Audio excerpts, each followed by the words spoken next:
Hello students, हम लोग आज इस प्रॉब्लम को सॉल्व करेंगे। ठीक है, एलपीपी का जो लीनियर प्रोग्रामिंग प्रॉब्लम है उसका सिंप्लेक्स मेथड आज हम लोग देखेंगे। बहुत ही अच्छे तरीके से देखेंगे, डिटेल एक्सप्लेनेशन होगा आज का क्लास। ठीक है आज का जो ये प्रॉब्लम मैंने एक चीज लिया है, एक प्रॉब्लम लिया है यहाँ पे, इसी प्रॉब्लम को मैं पूरा इलाबोरेटली यहाँ पे एक्सप्लेन करूंगा। ठीक है, तो इलाबोरेटली इस तरीके से एक्सप्लेन करूंगा जो हम लोगों का सिंप्लेक्स मेथड है एक्चुअली। ठीक है, तो उस सिंप्लेक्स मेथड को मैं इस पर्टिकुलर एग्जांपल के अकॉर्डिंग मैं सॉल्व करके पूरा एक्सप्लेन करके दूंगा। तो शुरू करते हैं। क्वेश्चन तो ऑलरेडी यहाँ पे जैसे कि गिवन है, use simplex method to find the optimal solution of the LPP.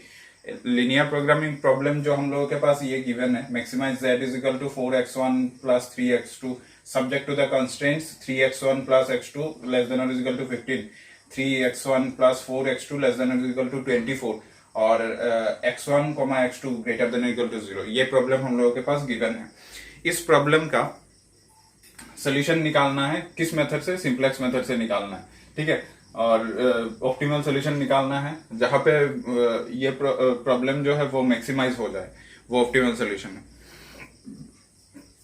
तो ऑप्टिमल सोल्यूशन निकालेंगे, ठीक है, बट सिंप्लेक्स मेथड में क्या करना पड़ता है? स्टार्टिंग में सबसे पहले हम लोग सोल्यूशन यहां से शुरू करते हैं। ठीक है, नीचे जगह नहीं होगा इसलिए। सबसे पहले यहाँ पे देखेंगे हम लोगों के पास कॉन्स्ट्रेंट्स क्या क्या है, क्या क्या कॉन्स्ट्रेंट्स यहाँ पे गिवन है। 3x1 plus x2 less than is equal to 15, ये एक कॉन्स्टेंट है। Another constant is 3x1 plus 4x2 less than or is equal to 24। ये दो constraints हम लोगों के पास अभी है। इस दोनों constraints में क्या दिखाई दे रहा है? less than or is equal to sign। दोनों constant में less than or is equal to sign दिखाई दे रहा है। तो जब भी less than or is equal to sign present रहेगा तब जाके हम लोग क्या करेंगे? क्या यहाँ पे slack variable इंट्रोड्यूस करेंगे। slack variable वो होता है जो इस less than equal to condition को इक्वलिटी कंडीशन में कन्वर्ट कर ले। ठीक है, ऐसा एक वेरिएबल यहाँ पे इंट्रोड्यूस किया जाएगा। उस वेरिएबल को इंट्रोड्यूस करने से हम लोगों का ये less than equal to sign जो है वो इक्वलिटी में कन्वर्ट हो जाएगा। जैसे कि मान लो हम लोगों के पास यहाँ पे जैसे कि तुम्हारे पास 3x1 plus x2 less than is equal to 15 है ना, तो इसका मतलब यहाँ पे ऐसा ही तो लग रहा है कि लेफ्ट हैंड साइड जो है, इस इनइक्वेशन का लेफ्ट हैंड साइड जो है वो left hand side either less होगा 15 से या फिर 15 का बराबर होगा, ऐसा ही तो यहाँ पे मीन कर रहा है। तो अगर लेस है तो लेस से इक्वल बनाने के लिए मुझे कुछ जोड़ना पड़ेगा ना, यहाँ पे मुझे कुछ जोड़ना पड़ेगा लेफ्ट हैंड साइड में। जैसे कि मान लो 2 लेस देन और is equal to 3, 2 less than और इज इक्वल टू 3, ये तो कंडीशन करेक्ट है।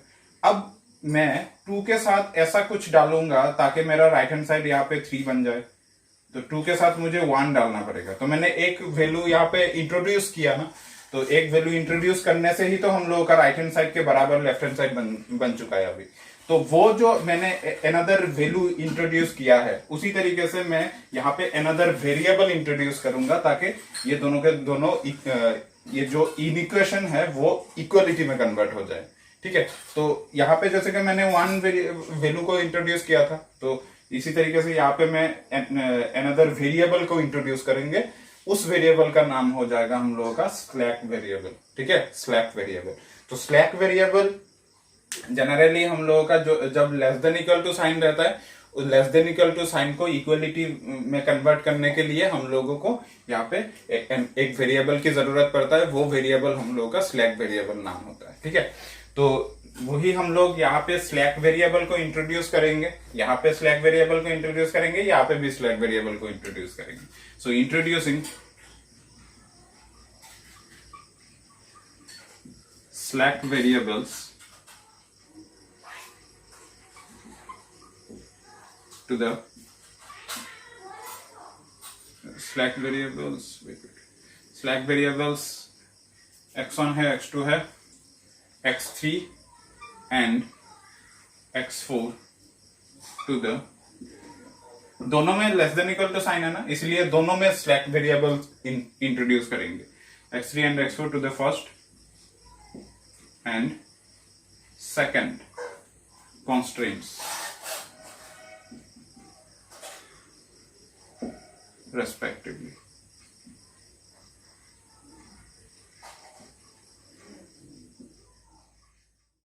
Comma, the given problem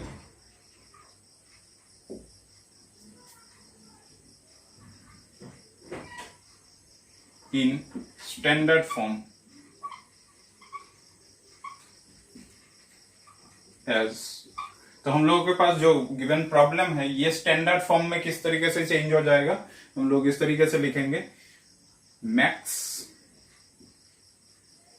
z is equal to maximise z is equal to 4x1 plus 3x2 plus हम लोग अभी वेरिएबल्स को इंट्रोड्यूस करेंगे 0 इंटू एक्स, स्लैक वेरिएबल को इंट्रोड्यूस करेंगे 0 into x3 plus 0 into x4 subject to the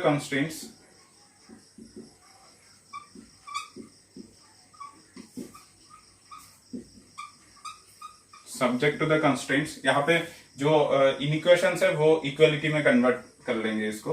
क्या हो जाएगा 3x1 प्लस x2 प्लस मैं क्या बोला था कि x3 जो स्लैक वेरिएबल है वो फर्स्ट कांस्टेंट में डालना है, रेस्पेक्टिवली बोला ना, x3 वेरिएबल को स्लैक वेरिएबल को फर्स्ट कांस्टेंट में डालना है और x4 वेरिएबल को सेकंड कांस्टेंट में डालना है।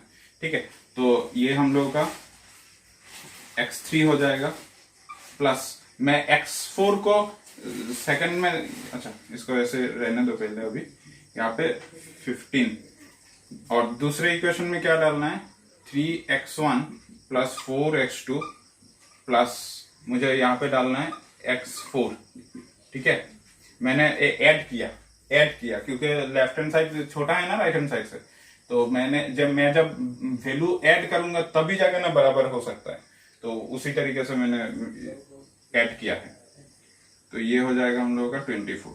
तो एक चीज देखो, मैं सिमिलरिटीज रखने के लिए मैं क्या करूंगा, यहाँ पे x3 है तो प्लस में यहाँ पे एक चीज कर सकता हूँ, प्लस 0 इंटू x4 भी कर सकता हूँ। ठीक है, देखो तो तुम यहाँ पे प्लस 0 इंटू x4, अगर प्लस 0 इंटू x4 किया तब जाके कुछ प्रॉब्लम नहीं हो रहा है ना, यहाँ पे 0 इंटू x4 तो 0 ही है, तो वो 0 ऐड करने से तो कुछ फर्क ही नहीं पड़ रहा है, जैसे है वैसे ही रह रहा है 15। तो यहाँ पे भी मैं उसी तरीके से चेंज करूंगा। ठीक है, यहाँ पे x3 slack variable first constant का है, तो सेकंड कांस्टेंट में तो इसका जगह नहीं है, तो 0 इंटू x3 डाल देता हूं और x4 कांस्टेंट सेकंड का है, x4 कांस्टेंट सेकंड का है, तो मैं यहाँ पे x4 डाल देता हूँ इज इक्वल टू 24। ठीक है, इस तरीके से हम लोग यहाँ पे लिखेंगे और यहाँ पे x1 x2 x3 x4 चारों के चारों वेरिएबल जो है वो हम लोगों का ग्रेटर देन और इक्वल टू 0 होना चाहिए, मतलब पॉजिटिव में रहना चाहिए। ठीक है, तो अब हम लोग इस एलपीपी को सॉल्व करने के लिए जो सिंप्लेक्स मेथड है, उस सिंप्लेक्स मेथड के अकॉर्डिंग यहाँ तक तो हम लोग पहुंच गए। इसके बाद हम लोगों को क्या करना पड़ेगा, इनिशियल बेसिक फिजिबल सोल्यूशन निकालना पड़ेगा सबसे पहले। तो इनिशियल बेसिक फिजिबल सोल्यूशन निकालने के लिए हम लोगों का जो गिवन वेरिएबल्स है, तो उन सबको उस हिसाब से हम लोगों का नॉन बेसिक वेरिएबल जो है, यहाँ पे बेसिक वेरिएबल दिखाई दे रहा है जैसे कि x3 और x4 ये दोनों स्लैक वेरिएबल है, बट ये बेसिक वेरिएबल फॉर्म कर रहा है, तो उस हिसाब से हम लोगों का बाकी नॉन बेसिक वेरिएबल्स जो है उन सब नॉन बेसिक वेरिएबल्स को हम लोगों को 0 एज्यूम करना पड़ेगा। 0 एज्यूम करने के बाद ही हम लोग मतलब बेसिक वेरिएबल का इनिशियल वैल्यू निकाल सकते हैं। तो इसके बाद यहां से मैं कंटिन्यू करता हूं, इसके बाद यहां से इस तरीके से। ठीक है, तो ऐसे आएगा, उसके बाद ऐसे। तो टेकिंग यहाँ पे x1 इक्वल टू 0 एज्यूम करेंगे इनिशियली, स्टार्टिंग में हम लोग x1 का वैल्यू 0 एज्यूम करेंगे और x2 का वैल्यू 0 एज्यूम करेंगे।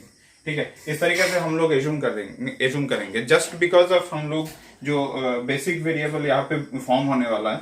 जैसे एक चीज देखो, यहाँ पे x3 वेरिएबल जो है, x3 वेरिएबल का कोफिशिएंट यहाँ पे 1 है, यहाँ पे 1 है, यहाँ पे 0 है, यहाँ पे 0 है, यहाँ पे 1 है, 1 0 0 1, ये सब ये x3 का कोफिशिएंट है और ये x4 का कोफिशिएंट है। पता नहीं यहाँ पे दिखाई दे रहा है कि नहीं, पता नहीं, मैं साइड में दिखाई देता हूँ।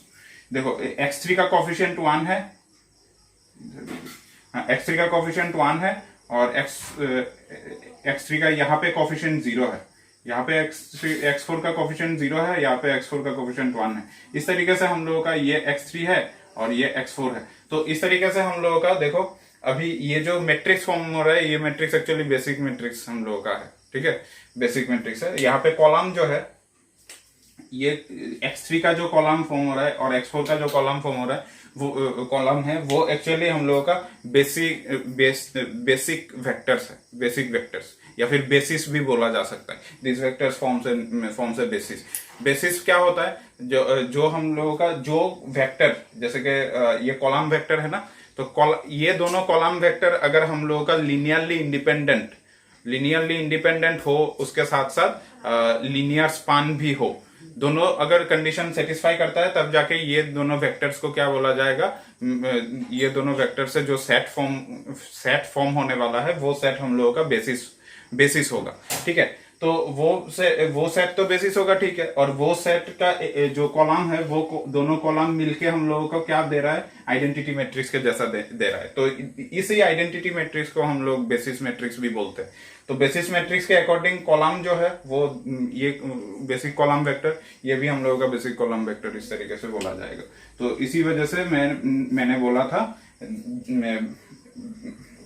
बेसिस वेरिएबल और बेसिस वेरिएबल या फिर बेसिक वेरिएबल x3 और x4 है, और x1 x2 ये दोनों हम लोगों का नॉन बेसिक वेरिएबल्स है।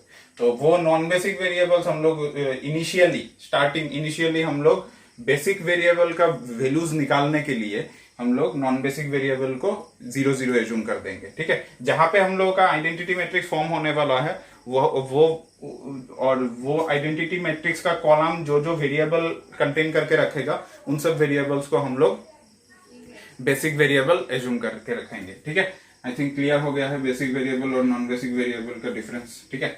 और इसके साथ ये दोनों के दोनों वैल्यू अगर एज्यूम करेंगे, कॉमा वी गेट, हम लोग को मिलेगा क्या, इस जगह पे तुम x3 का वैल्यू और x4 का वैल्यू, दोनों का वैल्यू, सॉरी x1 का वैल्यू, x2 का वैल्यू, दोनों का वैल्यू 0 तुम अगर कंसीडर करोगे, और ये तो 0 इंटू x4 है, तो ये भी 0 हो जाएगा। तो x3 का वैल्यू 15 होता है। वी गेट x3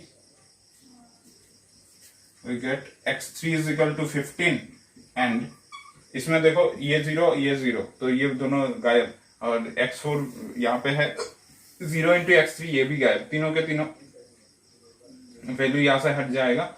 और x3 का वैल्यू हो जाएगा, x4 का वैल्यू हो जाएगा 24, x4 का वैल्यू हो जाएगा 24। तो व्हिच आर IBFS मतलब इनिशियल बेसिक फिजिबल सोल्यूशन, ये होगा हम लोगों का, ये दोनों के दोनों इनिशियल बेसिक फिजिबल सोल्यूशन। तो स्टार्टिंग सोल्यूशन हम लोगों को मिल चुका है। अब हम लोग क्या करेंगे, फर्दर हम लोग इनिशियल बेसिक फिजिबल सोल्यूशन से तो हम लोगों का काम नहीं बनेगा ना, हम लोगों को क्या निकालना है, ऑप्टिमल सोल्यूशन निकालना है। वो ऑप्टिमल सोल्यूशन कौन देगा, x1 x2 वेरिएबल ही तो ऑप्टिमल सोल्यूशन देता है। तो x3 और x4 का मतलब क्या काम है, x3 और x4 का जो इनिशियल बेसिक फिजिबल सोल्यूशन निकला है, वो हम लोगों को सिंप्लेक्स मेथड करने के लिए बहुत ज्यादा हेल्प करेगा। इससे ही हम लोगों को बहुत ज्यादा हेल्प मिलेगा, ठीक है। इसीलिए स्टार्टिंग में हम लोगों को इनिशियल बेसिक फिजिबल सोल्यूशन निकालना पड़ता है, और उसके बाद हम लोग धीरे धीरे टेबल जो बनाएंगे, उस टेबल को एक टेबल के बाद दूसरा टेबल के बाद तीसरा टेबल, इस तरीके से इंप्रूव करते करते जाएंगे, ठीक है। फर्स्ट टेबल में जितना होगा उस हिसाब से सेकंड टेबल में हम लोग और भी ज्यादा इंप्रूव करेंगे। उसके बाद हम लोग थर्ड टेबल में जब जाएंगे तब और भी ज्यादा इंप्रूव होगा सॉल्यूशन, ठीक है। वैल्यूज जो रिक्वायरमेंट्स है, जो कंडीशन है, उस हिसाब से हम लोगों को मिलता जाएगा। तो देख लेते हैं टेबल को कंस्ट्रक्ट करके। इनिशियल बेसिक फिजिबल सॉल्यूशन तो यहाँ पे है। अब हम लोग टेबल को कंस्ट्रक्ट कर लेते हैं। तो मैं ऊपर वाला हिस्सा इरेज कर दूंगा। आई थिंक यहाँ तक सभी लोगों को क्लियर हो चुका है मैंने जो एक्सप्लेन किया है यहाँ पे। तो इसके बाद हम लोग मूव करते हैं एकदम स्टार्टिंग पे।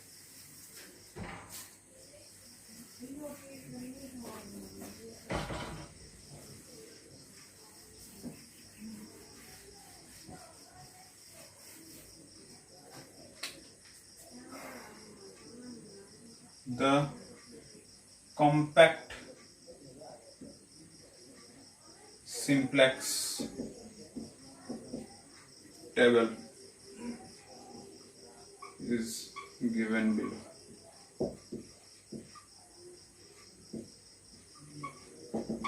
Compact simplex table is given.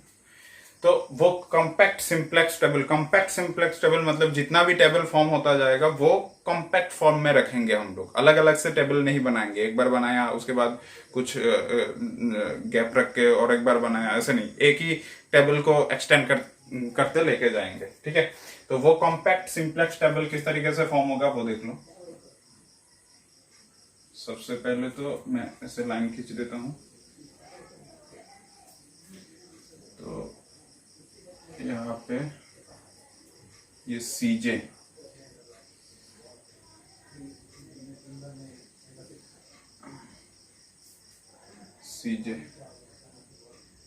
के हिसाब से यहाँ पे कितना वेरिएबल है, एक वेरिएबल, दो वेरिएबल, तीन वेरिएबल, चार वेरिएबल, 1 2 3 4 वेरिएबल, यहां तक है। ये हम लोगों का मिनिमम वैल्यू रहेगा। तो यहाँ पे हम लोग अभी ये है, यहाँ पे ये है, यहाँ पे पहले इसको दे देते हैं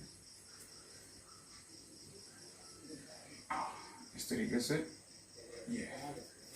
अच्छा, मैं इस साइड का हिस्सा मिटा देता हूँ, वैल्यूज को तो बिठाना पड़ेगा। 15 और 24 उस साइड में है। ठीक है, यहाँ पे B C B X B, ये x1, ये x2, तुम चाहो तो y1 y2 z1 z2 कुछ भी दे सकते हो। ये x3, ये x4, इस तरीके से 4 वेरिएबल तक है ना, तो 4 वेरिएबल तक दे दिया। यहाँ पे जो निकालना पड़ेगा वो मिनिमम रेशियो जो होगा वो देखा जाएगा। वो एक्चुअली XB मिनिमम रेशियो होता है, XB डिवाइडेड बाई XJ होता है। अभी ये XJ क्या है, यहाँ पे X1 भी हो सकता है, X2 भी हो सकता है। ये 1 2 3 4 जो है वो J का काम करेगा। J के जगह पे 1 भी हो सकता है, 2 भी हो सकता है, 3 भी हो सकता है, 4 भी हो सकता है। तो वो मैं बाद में बिठाऊंगा, जिस हिसाब से बनेगा उस हिसाब से बिठाऊंगा। तो यहां पे इसके बाद अब ये B C B X B C J ये सब को फिल करना है।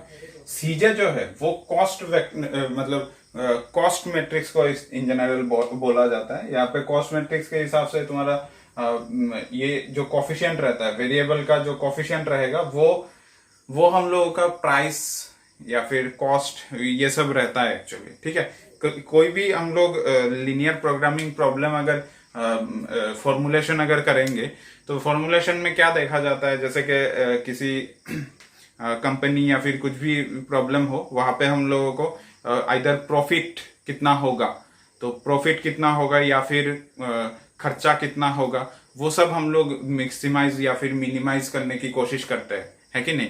तो अगर हम लोग प्रॉफिट मैक्सिमाइज करने की कोशिश करेंगे तो हम लोग सबसे पहले देखेंगे कि पर यूनिट मतलब पर यूनिट प्रोडक्ट के लिए प्रॉफिट कितना होता है। जैसे कि हम लोग अगर कुछ चेयर और टेबल बनाने की कोशिश करेंगे तो एक चेयर के लिए हम लोगों को प्रॉफिट अगर देखेंगे कि 2 रुपीज मिलता है एक चेयर के लिए मान लो, और 3 रुपीज अगर मिलता है एक टेबल के लिए, ठीक है, प्रॉफिट।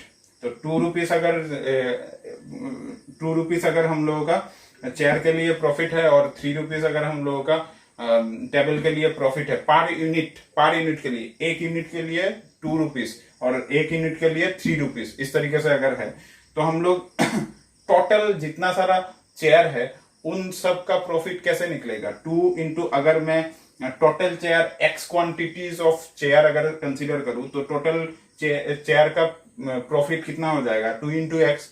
ठीक इसी तरीके से अगर y units of table consider करूं तब जाके टोटल टेबल का प्रॉफिट कितना मिलेगा, 3y मिलेगा। अब पूरा सिस्टम के लिए अगर हम लोग प्रॉफिट निकालने की कोशिश करेंगे तब जाके दोनों को ऐड कर देंगे तो टोटल प्रॉफिट मिल जाएगा।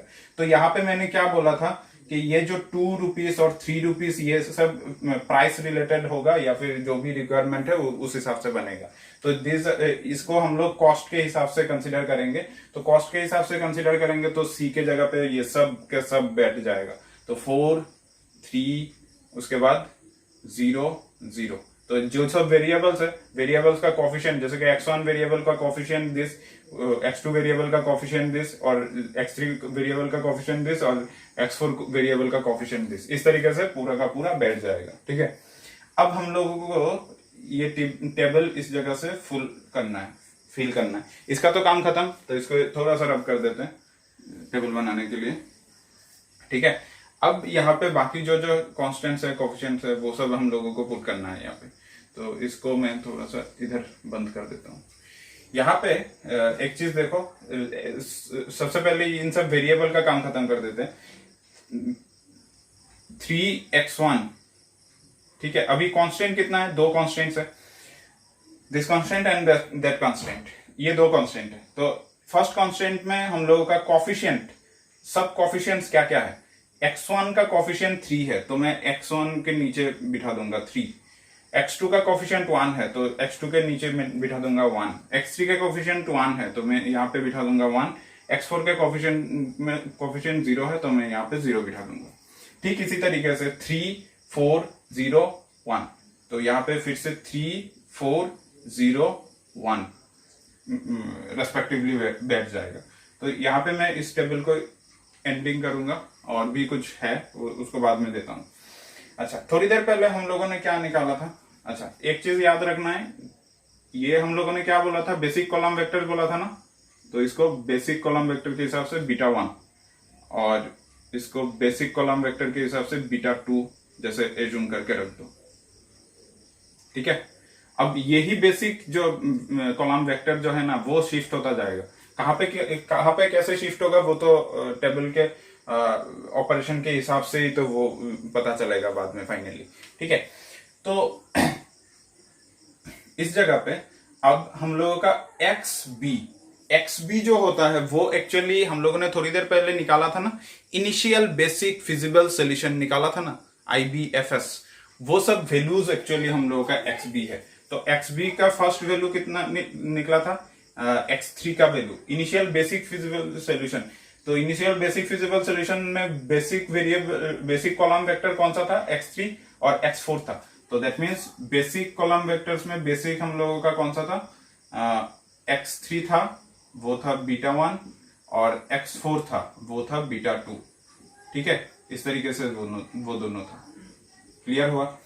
अच्छा, अब देखो x3 जो वेरिएबल है, x3 जो यहाँ पे है, इसका cj वैल्यू क्या है? 0 है ना, तो इसका cb वैल्यू भी वो जाके बैठ जाएगा। ठीक, यही ठीक है बेसिक वेरिएबल का। तो उसके बाद इसका cb क्या होगा? ये हो जाएगा। ठीक है, तो ये ऑलवेज। और x3 जो वेरिएबल का वैल्यू थोड़ी देर पहले हम लोगों ने इनिशियल बेसिक फिजिबल सोल्यूशन निकाला ना, उसका वैल्यू कितना निकला था? 15 निकला था। और x4 जो वेरिएबल है उसका वैल्यू कितना निकला था? 24 निकला था। तो यहां तक हम लोगों का टेबल कंस्ट्रक्ट हो चुका है। अभी हम लोगों को जो करना है वो एक्चुअली हम लोगों को सॉल्व करके ही निकालना पड़ेगा धीरे धीरे करके। तो आई थिंक यहां तक सभी लोगों को क्लियर हो चुका है टेबल किस तरीके से बनाना है और कौन से वैल्यू को कहां पे किस तरीके से पुट करना है और क्या क्या एक्चुअली मीन करता है हर एक चीज यहाँ पे वैल्यूज। ठीक है, तो आई थिंक यहाँ पे सभी लोगों को क्लियर हो चुका है यहाँ तक। अभी नेक्स्ट हम लोग क्या करेंगे? नेक्स्ट हम लोग यहाँ पे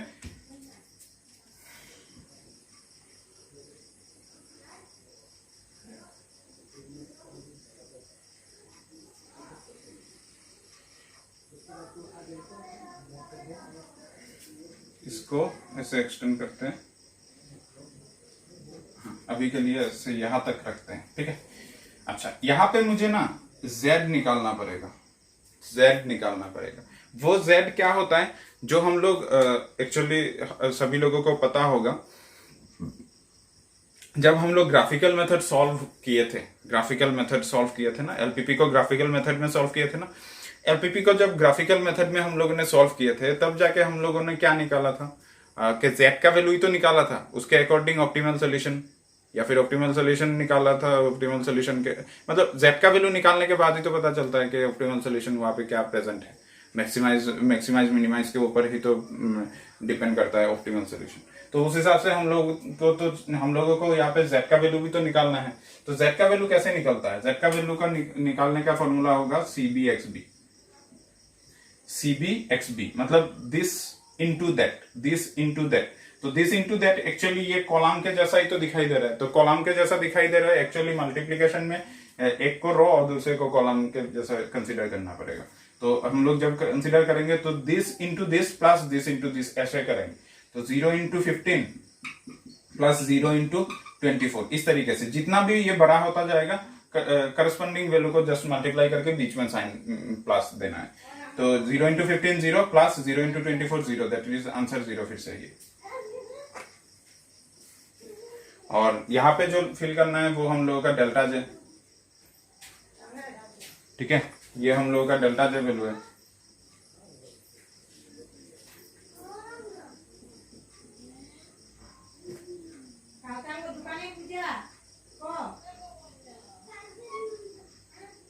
डेल्टा जे, तो ये डेल्टा जे का वैल्यू अभी क्या निकलेगा? डेल्टा जे का एक फॉर्मूला याद रखो, ये डेल्टा जे का formula, delta J is equal to ZJ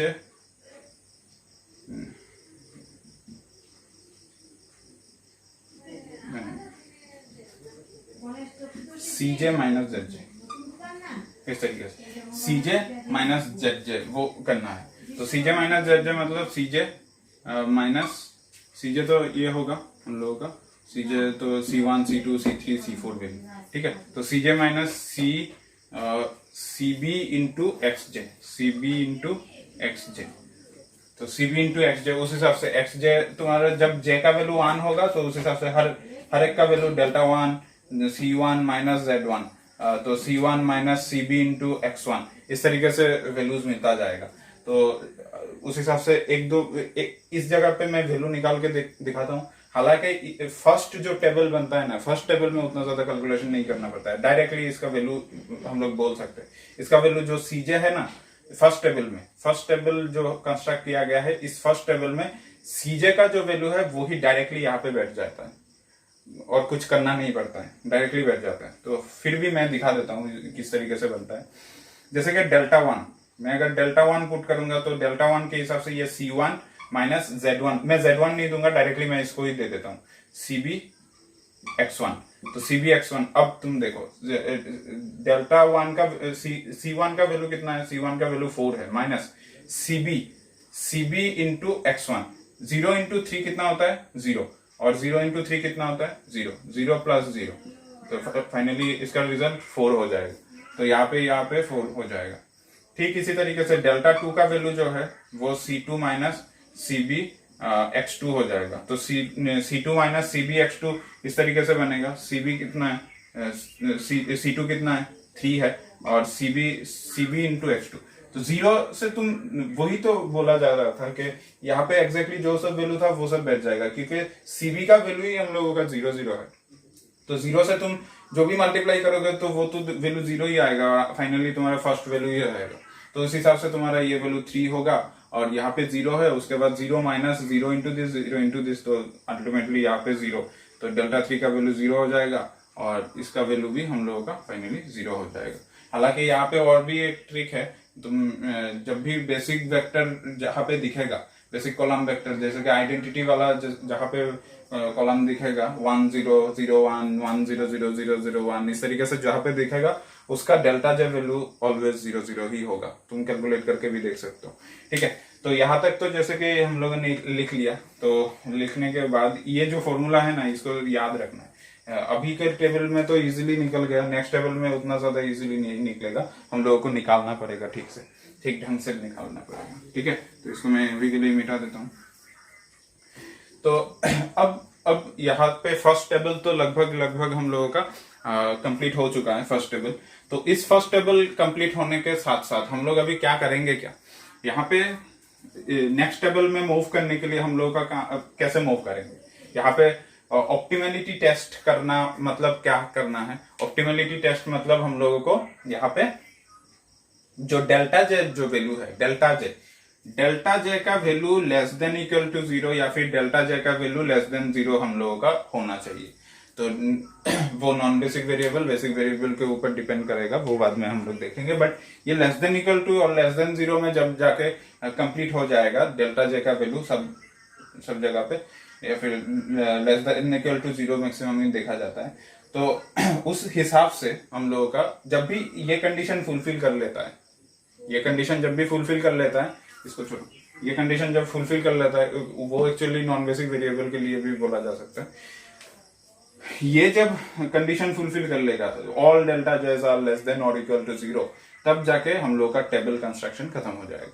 ठीक है, मतलब वहां पे हम लोगों को ऑप्टिमल सोल्यूशन मिल जाएगा फाइनली। तो अभी तक तो delta J less than equal to 0 तो नहीं हुआ, ये भी पॉजिटिव है, ये भी पॉजिटिव है, ये 0 है, ये 0 है, तो ये पॉजिटिव है, ये पॉजिटिव है अब, और ये 0 है, ये 0 है। अब इन चारों वैल्यू में से जो डेल्टा का 4 वैल्यू निकला है ना, इन चारों वैल्यू में से हम लोगों को सबसे लार्जेस्ट वैल्यू गेस करना है। यहाँ पे सबसे लार्जेस्ट वैल्यू कौन सा है, 4 है। तो this will be your incoming vector. ये हम लोगों का 4 जो है वो इनकमिंग वेक्टर होगा। इसी के अकॉर्डिंग हम लोगों को बाहर निकालना पड़ेगा।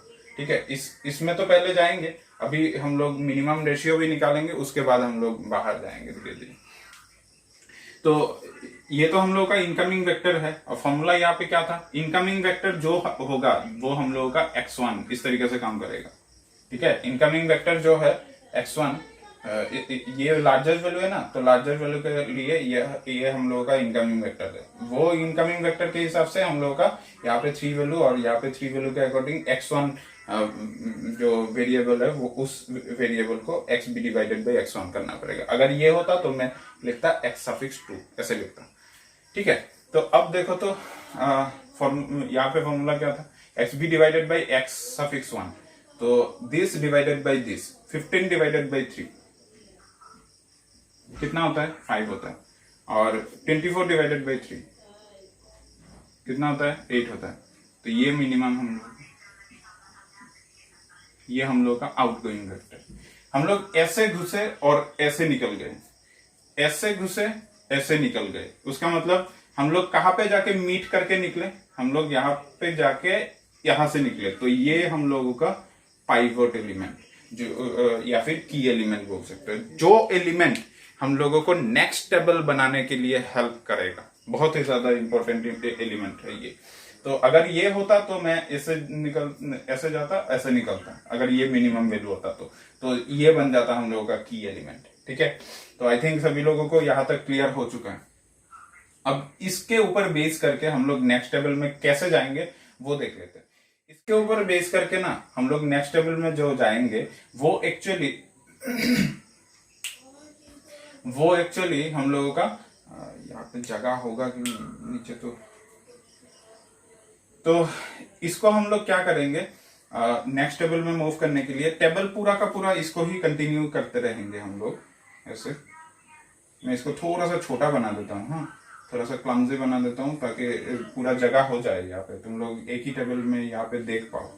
ठीक है, नहीं तो बाद में कंफ्यूजन लगेगा। जैसे कि मैं इस जगह पे ही सब कुछ बना दूंगा, हालांकि छोटा छोटा दिखाई देगा बट फिर भी समझ में आ जाएगा ये। और इसके बाद और अगर लगेगा तो यूज करेंगे, नहीं लगेगा तो नहीं यूज करेंगे।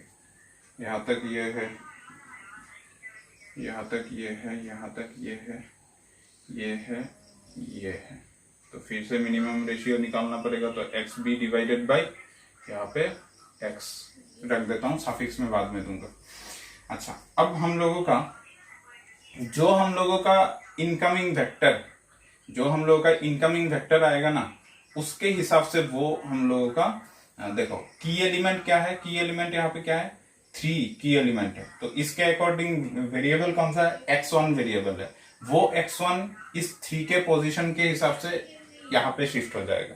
दैट मीन्स x3 चेंज होके वो x1 बन जाएगा, x1 हम लोग का अभी बेसिक वेरिएबल का नंबर 1 है। तो इसके अकॉर्डिंग x3 का वैल्यू क्या था, 0 था ना, तो ये x3 चेंज होकर अभी x1 हो चुका है। तो इस x1 का वैल्यू अभी क्या है देखो, तो इस x1 का वैल्यू 4 है ना, तो यहाँ पे हम लोग 4 पुट कर देंगे।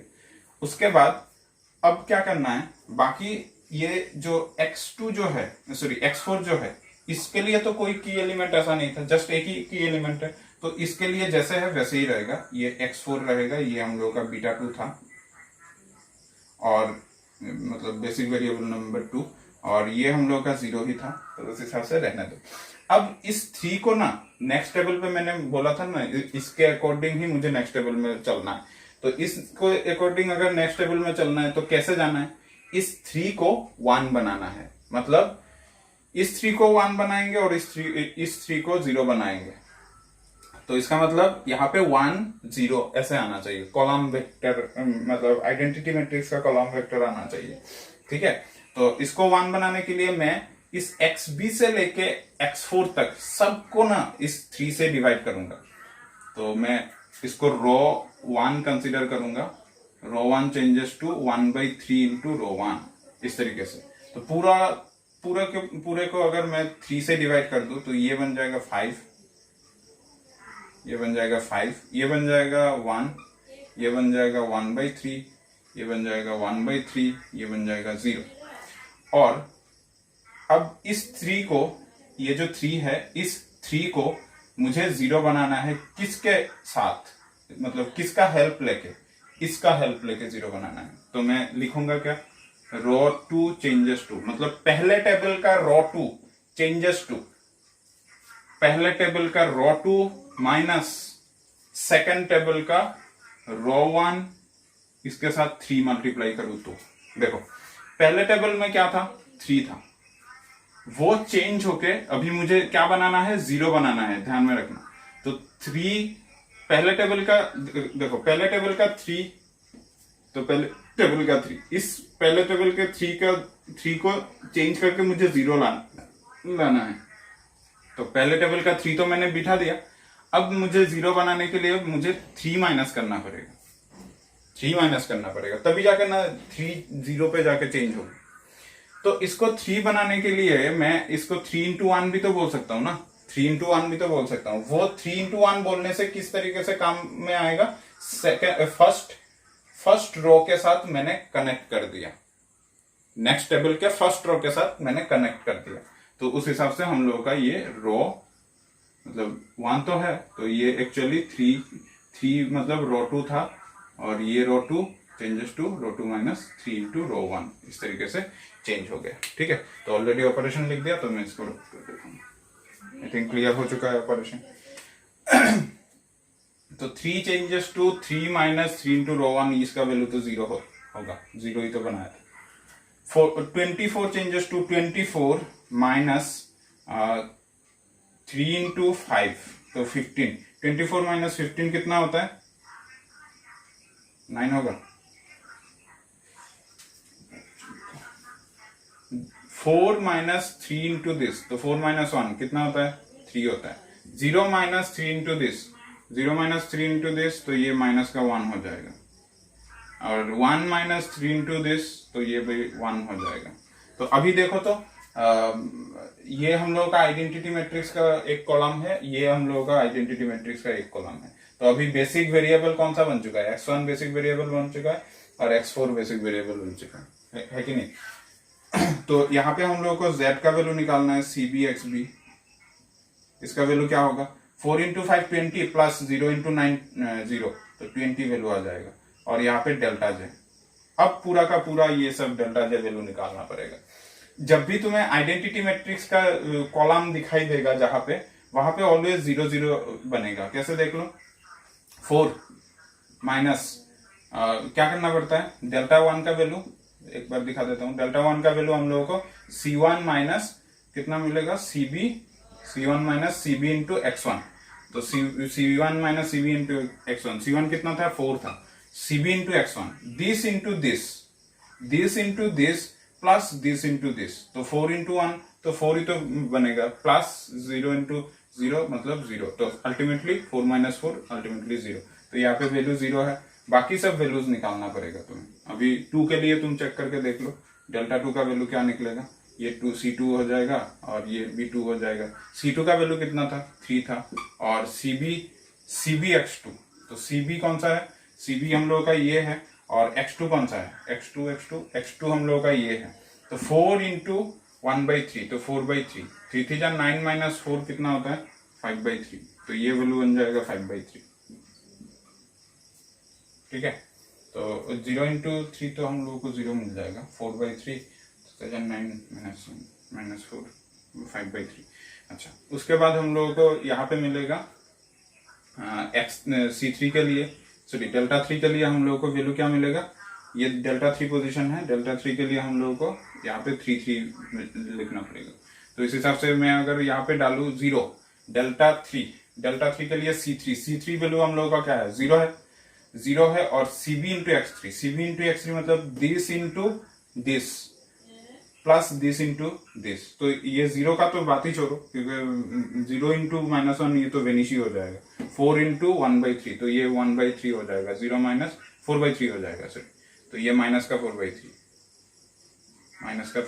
देखो, एक निगेटिव में आया बट एक पॉजिटिव में है। और मैंने क्या बोला था, आइडेंटिटी मैट्रिक्स का अगर देखेंगे तो वो जीरो ही आता है ऑलवेज। तुम चाहो तो देख सकते हो, 0 माइनस 4 इंटू 0 0 और 0 इंटू 1 0, तो सब के सब वैल्यू 0 है, तो उसका मतलब आंसर यहाँ पे 0। अब यहाँ पे तुम देखो क्या करोगे, अब यहाँ पे सबसे लार्जेस्ट वैल्यू कौन सा है, 5/3 वैल्यू लार्जेस्ट है ना, तो 5/3 इनकमिंग वेक्टर होगा। अब 5/3 इनकमिंग वेक्टर के हिसाब से ये x2 जो वेक्टर है, x2 वेक्टर हम लोगों का इनकमिंग वेक्टर है। ठीक है, 5/3 के अकॉर्डिंग ये जो वेक्टर, ये जो मतलब वेरिएबल है x2 वेरिएबल, तो उसका जो कॉलम वेक्टर है वो कॉलम वेक्टर हम लोगों का इनकमिंग वेक्टर है। तो इनकमिंग वेक्टर ये होने से हम लोगों को अभी क्या करना है, XB divided by X2। XB कितना है, 5 डिवाइडेड बाई 1/3, तो 5 डिवाइडेड बाई 1/3 कितना होगा, 5 डिवाइडेड बाई 1/3 15 हो जाएगा। ये 5 डिवाइडेड बाई 1/3, तो ये बन जाएगा 15। तो और दूसरा क्या है, 9 डिवाइडेड बाई 3, तो ये 9 डिवाइडेड बाई 3, 9 डिवाइडेड बाई 3 का मतलब 3 होता है। तो मिनिमम तो हम लोगों का यही है, मिनिमम तो यही है, तो मिनिमम यही है, मतलब ये हम लोगों का वैल्यू है। तो इस वैल्यू के अकॉर्डिंग अभी देखो कहां से जाते हो, कहां से निकलते हो, यहां से गए, यहां से निकले, यहां से गए, यहां से निकले, तो दैट मीन्स हम लोगों का ये पॉइंट है। ठीक है ना, तो this is the key element here, तो ये हम लोगों का की एलिमेंट है। तो ये की एलिमेंट अगर है तो इसके अकॉर्डिंग हम लोग अगर नेक्स्ट टेबल को बनाएंगे तो थोड़ा सा एडजस्ट कर लो, शायद यहाँ तक दिखाई देगा, एक बार मैं चेक कर लेता हूँ।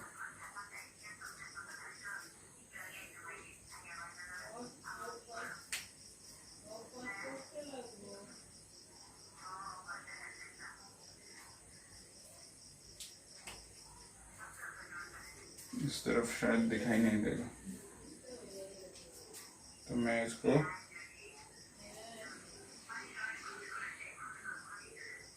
ऐसे रखता हूँ। ठीक है,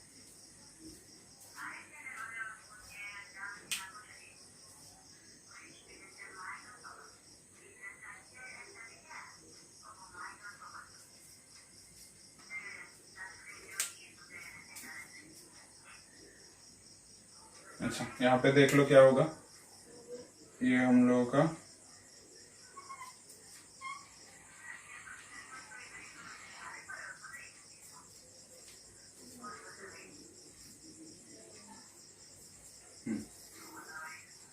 तो ये हम लोगों का इस तरीके से वैल्यू है,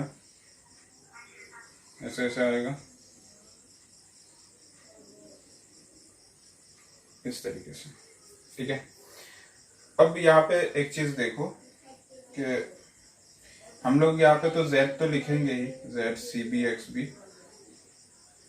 इक्वल टू निकलेगा। यहाँ पे की एलिमेंट कौन सा है, 3 की एलिमेंट, इसके अकॉर्डिंग वेक्टर हम लोगों का x2 है, तो x2 सेकंड 3 के लिए है ना, तो 3 के लिए यहाँ पे x4 था, वो अभी बन जाएगा x2, ये हम लोगों का सेकंड बेसिक वेक्टर। और x1 हम लोगों का फर्स्ट बेसिक वेक्टर। ठीक है, तो ये पहले था, ये तो ये यहाँ पे तो की एलिमेंट नहीं है ना, की एलिमेंट तो यहाँ पे इसके अकॉर्डिंग ये चेंज हुआ है, ये फिक्स्ड रहेगा पहले के जैसे।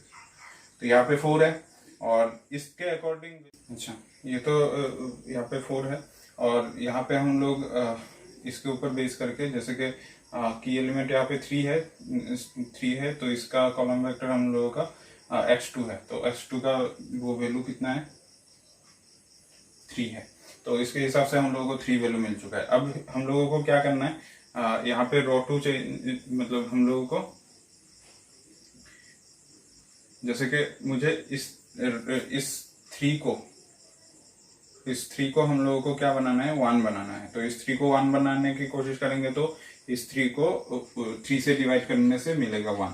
तो पूरा का पूरा इसको मैं रो 2 चेंजेस टू 1/3 रो 2 कर देता हूँ, तब जाके हम लोगों को हो जाएगा। तो रो 2 चेंजेस टू 1/3 रो 3, ये बन जाएगा 1, ये बन जाएगा 0 को अगर तुम 3 से डिवाइड करोगे तो 0, और 9 को 3 से डिवाइड करोगे तो 3, -1 को 3 से डिवाइड करोगे तो -1/3, और 1 को 3 से डिवाइड करोगे तो 1/3। इस तरीके से हम लोगों को मिलेगा, रो 2 का वैल्यू मिल जाएगा। अब हम लोगों को क्या करना है, इस 1/3 को 0 बनाना है। तो इस 1/3 को देखो, 1/3 को क्या करने से 0 बनता है, 1/3 -1/3, तो इंटू 1 कर देने से भी तो होता है। ये रो 1 था, पहले टेबल का रो 1 था, बाद के टेबल का 1/3 मैंने खुद से दिया, ये रो 2 है, बाद के टेबल का वैल्यू कितना है, 1 है, तो वो उस हिसाब से इस तरीके से। तो रो 1 -1/3 इंटू रो 2, रो 1 -1/3 इंटू रो 2, तो उस हिसाब से इसका वैल्यू 0 हो जाएगा। तुम बिठा के देख सकते हो, 1/3 माइनस 1/3 इंटू 1, तो 1/3 माइनस 1/3 हो जाता है, तो अल्टीमेटली वैल्यू 0। यहाँ पे 1 माइनस 1/3 इंटू 0, तो ये बन जाएगा हम लोगों का 1, और 5 माइनस 1/3 इंटू 3, तो 5 माइनस 1/3 इंटू 3 मतलब 4।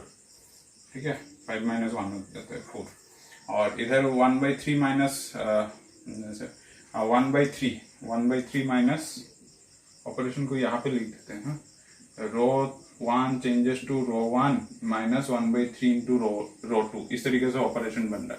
अब वैल्यू निकालेंगे अभी अगर हम लोग, तो क्या निकलेगा, 1/3 चेंजेस टू 1/3 माइनस, ऑपरेशन में डालो 1/3 माइनस 1/3 इंटू रो 2 का वैल्यू कितना निकला था, -1/3, तो ये बन जाएगा 1/3 प्लस का 1/9, तो अल्टीमेटली इसका रिजल्ट कितना आता है, 3 + 1 4/9 आता है। ठीक है, तो इसका रिजल्ट 4/9 आएगा। और दूसरा उसके बाद क्या है, 0, तो 0 चेंजेस टू 0 माइनस 1/3 इंटू 1/3, ठीक है, तो ये माइनस का 1/9, इस तरीके से रिजल्ट बनता है। अब यहाँ पे हम लोगों का डेल्टा जे है, तो सबसे पहले तो तुम CBXB निकाल लो, z का वैल्यू 4 × 4 16 प्लस 3 × 3 9, तो 16 + 9 कितना होता है, 25 हो जाता है। और डेल्टा जे का वैल्यू तो पता ही है किस तरीके से निकाला जाता है, डेल्टा 1। तो मैंने क्या बोला था, कॉलम वेक्टर के अकॉर्डिंग, कॉलम वेक्टर अगर हम लोग का इस तरीके से आइडेंटिटी मैट्रिक्स का कॉलम वेक्टर हुआ, जैसे कि 1 0 0 या फिर 1 0, इस तरीके से आइडेंटिटी मैट्रिक्स का कॉलम वेक्टर होने से हम लोग का डेल्टा जे का वैल्यू 0 होता है। तो यहाँ पे 0 होगा, तुम चाहो तो कैलकुलेट कर सकते हो, 4 माइनस 4 इंटू 1 और 3 इंटू 0 तो वो वेनिश, 4 माइनस 4 0 होता है, 3 माइनस 4 इंटू 0 और उसके बाद 3 इंटू 1, तो 4 इंटू 0 तो वो तो वेनिश, और माइनस का 3 रहता है, 3 माइनस 3 वैल्यू 0 फिर से। इसके बाद यहाँ पे कैलकुलेट करना पड़ेगा, कैसे करेंगे, 0 माइनस 4 इंटू 4/9, 4 इंटू 4/9 मतलब 16/9, ये बाहर का माइनस मल्टीप्लाई, और 3/3, 3 इंटू -1/3, तो 3 इंटू -1/3 का मतलब माइनस का 1, तो 16/9 -1 कितना होता है, यहाँ पे 7/9 हो जाएगा, वो भी निगेटिव में होगा क्योंकि ये बाहर माइनस साइन है, तो -7/9 हो जाएगा। ठीक है, और इस जगह पे हम लोगों को क्या मिलेगा, फिर से 0 मिलेगा, 0 और बाकी चेंज करके बोल देते हैं 0, और इधर हम लोगों को -1/9, 4 इंटू 1/9, 0 माइनस 4 इंटू 1/9, तो 0 माइनस 4 इंटू 1/9 कितना होगा, -4/9, -4/9 और 3/1/3, तो ये प्लस का 1 हो जाएगा। तो इस हिसाब से हम लोगों को माइनस का, ये बाहर का माइनस रहेगा और अंदर 5/9 मिल जाएगा, तो -5/9। तो अभी देखो तो डेल्टा जे का वैल्यू, और डेल्टा जे का वैल्यू यहाँ पे दोनों के दोनों निगेटिव आ चुका है, यहाँ पे 0 आ चुका है। मतलब यहाँ पे जितना सारा डेल्टा का वैल्यू है यहाँ पे, ठीक है, टेबल के लास्ट में जितना सारा डेल्टा का वैल्यू है, वो डेल्टा का वैल्यू हम लोगों का, डेल्टा जे का value less than equal to 0 के फॉर्म में चला गया है, आइदर लेस या फिर less than equal, either less और इक्वल टू 0। अब हम लोगों को देखना है कि non basic variable, basic variable कौन सा है। जैसे कि जहां पे ये हम लोगों को आइडेंटिटी मैट्रिक्स का कॉलम वेक्टर मिलेगा, उस कॉलम वेक्टर के अकॉर्डिंग जो वेरिएबल वेक्टर्स यहाँ पे है, जैसे कि x1 वेक्टर है और x2 वेक्टर, तो इस दोनों वेक्टर के अकॉर्डिंग यहाँ पे हम लोगों को जो 1 0 0 1 ये सब मिल रहा है, ये हम लोगों का बेसिस फॉर्म करेगा, उस हिसाब से basic vector, basic column vector इसको बोला जाएगा। तो बेसिक कॉलम वेक्टर जब भी बोलेंगे हम लोग, तो बाकी जो 1 0 0 1 छोड़ के बाकी सब जो रहेगा वो सब हम लोगों का नॉन बेसिक रहेगा। जैसे कि x3 हम लोगों का यहाँ पे 1 0 0 1 जैसा दिखाई नहीं दे रहा है, ये x4 भी 1 0 0 1 के जैसा दिखाई नहीं दे रहा है। तो दैट्स वाई ये x3 और x4 इस पर्टिकुलर लास्ट टेबल जो कंस्ट्रक्ट हुआ है, उस टेबल के अकॉर्डिंग x3 और x4 हम लोगों का नॉन बेसिक वेरिएबल है। जब भी नॉन बेसिक वेरिएबल का डेल्टा का वैल्यू स्ट्रिक्टली लेस देन 0 होगा, तब जाके यहाँ पे ऑप्टिमल सोल्यूशन यूनिक होगा, जस्ट एक ही ऑप्टिमल सोल्यूशन निकलेगा, ठीक है। तो इसी तरीके से हम लोग ऑप्टिमल सोल्यूशन को निकालेंगे, और डेल्टा के ऊपर डिपेंड करके हम लोग मोर देन 1, डेल्टा जे का जो वैल्यू है वो value less than equal to 0 के ऊपर बेस करके हम लोग ऑप्टिमल सोल्यूशन यूनिक भी निकाल सकते हैं, या फिर मोर देन 1 ऑप्टिमल सोल्यूशन भी निकाल सकते हैं। हालांकि हम लोग कभी कभी ऐसा भी सोल्यूशन करके देखेंगे, कभी कभी इस तरीके से भी सोल्यूशन निकल सकता है कि वहां पे अनबाउंडेड सोल्यूशन भी निकल सकता है, नो सोल्यूशन भी निकल सकता है। वो सब हम लोग धीरे धीरे पर्टिकुलर एग्जांपल जब करते रहेंगे, धीरे धीरे हम लोग और भी एग्जाम्पल जब करेंगे तब जाके और भी अच्छी तरीके से क्लियर होगा। तो मैंने जस्ट यहाँ पे इस एग्जाम्पल को लिया है, और इस एग्जाम्पल में देखा गया है कि सब के सब डेल्टा का वैल्यू, मतलब नॉन बेसिक वेरिएबल जो है, यहाँ पे नॉन बेसिक वेरिएबल x3 और x4 मिल रहा है लास्ट में, तो इस नॉन बेसिक वेरिएबल के अकॉर्डिंग हम लोगों को डेल्टा का वैल्यू स्ट्रिक्टली लेस देन 0 मिल रहा है। तो स्ट्रिक्टली लेस देन 0 मिलने के कारण ये हम लोगों का बन जाएगा unique optimal solution. I think ये टेबल सभी लोगों को अच्छे से क्लियर हो चुका था। तो अभी हम लोगों को लास्ट कंक्लूजन लाइन बनाना है इसका, since all delta J less then 0 for, ये नॉन बेसिक वेरिएबल्स था, for non basic variables, basic variables, so the solution under test is unique optimal. So the solution under test is unique optimal, and the optimal solution are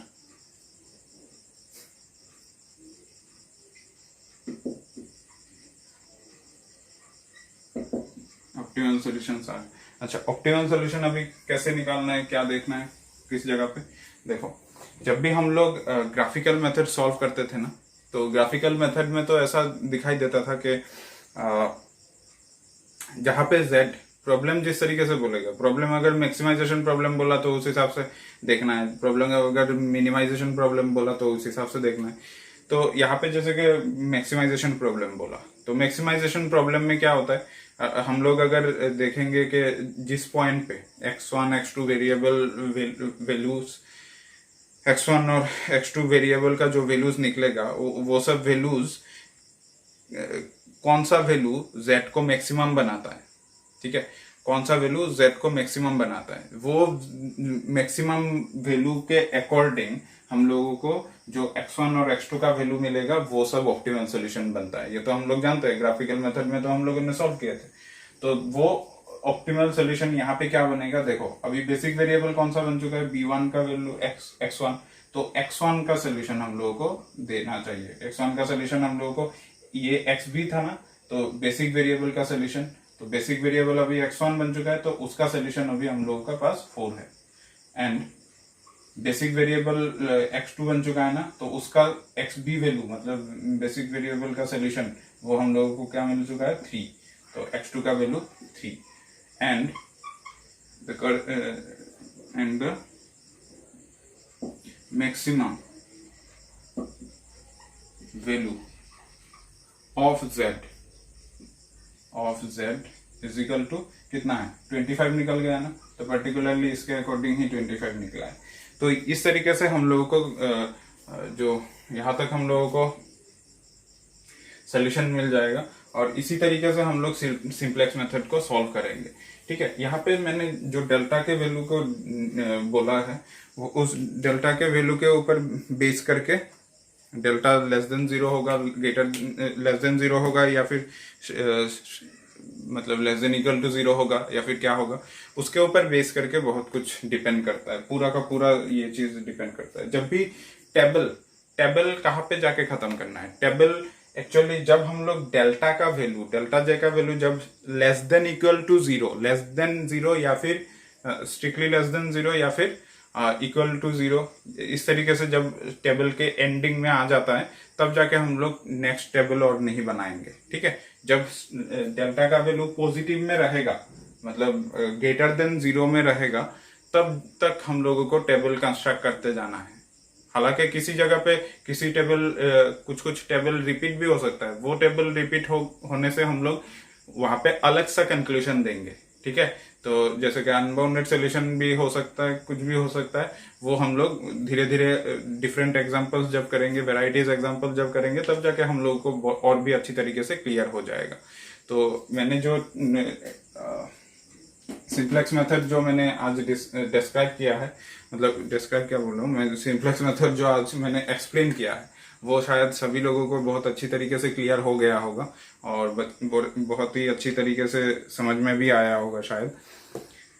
तो बाकी हम लोग next और एक class देखेंगे, और एक क्लास में हम लोग सिंप्लेक्स मेथड को और भी डिफरेंट एग्जांपल से, सिंप्लेक्स मेथड हो या फिर बिगम मेथड हो या फिर कुछ टू फेज मेथड हो, जो भी हो, और भी अच्छी तरीके से और भी अच्छे डिटेल तरीके से हम लोग और भी एग्जांपल देखेंगे, ताकि जितना सारा जो भी डाउट हो वो सब दूर हो जाए, वो सब क्लियर हो जाए। ठीक है, तो आई होप आज का क्लास ठीक ठाक लगा होगा और सभी को पसंद आया होगा। तो आज का क्लास यहाँ पे ही एंड करते हैं। Thank you all.